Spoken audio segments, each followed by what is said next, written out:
रोजची धावपळ, ऑफिस, मुलांची शाळा, त्यातून आपले घरकाम, किती तो त्रास बरं.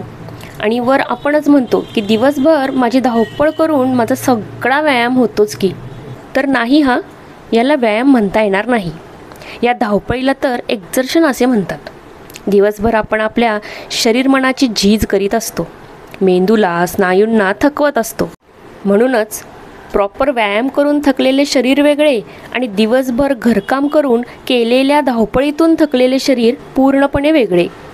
कारण केवळ शरीरच नाही तर आपले मन, मेंदू सर्वच या धावपळीने थकत असते.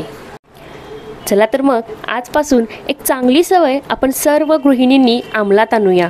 झोपण्यापूर्वी अगदी किचन ओटा साफ केल्या एक काम पहिल्यांदा करायचे आहे. ते म्हणजे 4 बदाम, 4 मनुके आणि 1 अंजीर मस्त पाण्यात धुवून भिजवून ठेवायचे.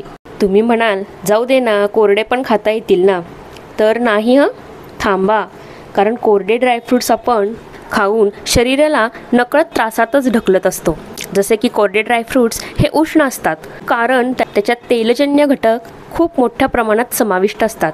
दुसरे म्हणजे ज्या ड्रायफ्रूट्सच्या साली असतात ना, त्या सालींमध्ये फायटिक नावाचे ॲसिड असते, जे काय करतं तर शरीरातले सगळे न्यूट्रियंट्स किंवा पोषण मूल्य जे आहेत ना ते शोषून घेतं. मग कितीही मिनरल्स घ्या, न्यूट्रियंट्स घ्या, काही उपयोग होत नाही.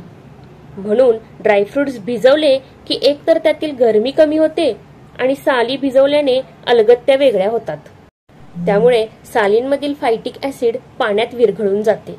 म्हणून ड्रायफ्रूट्स भिजवून साल काढून खावेत, ज्याने शरीरातली जी काही आपली पोषण मूल्य आहेत ना तशीच्या तशी राहण्यास मदत होते. तिसरे कारण म्हणजे भिजवून खाल्ल्याने ते पचायला हलके होतात. त्यामुळे गॅस, पोटदुखी अजिबात होत नाही. आणि सकाळ सकाळी आपला स्वयंपाक, मुलाबाळांची आवरावर, नवऱ्यांच्या ऑफिसची तयारी करत करत 4 हे तोंडात टाकून दिवसाला सुरुवात केली की अख्खा दिवस मग असा एनर्जेटिक.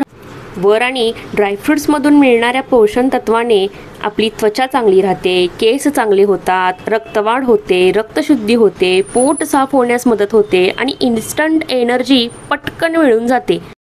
म्हणून आजपासून ही चांगली सवय आत्मसात करायला मुळीच हरकत नाही, हो ना.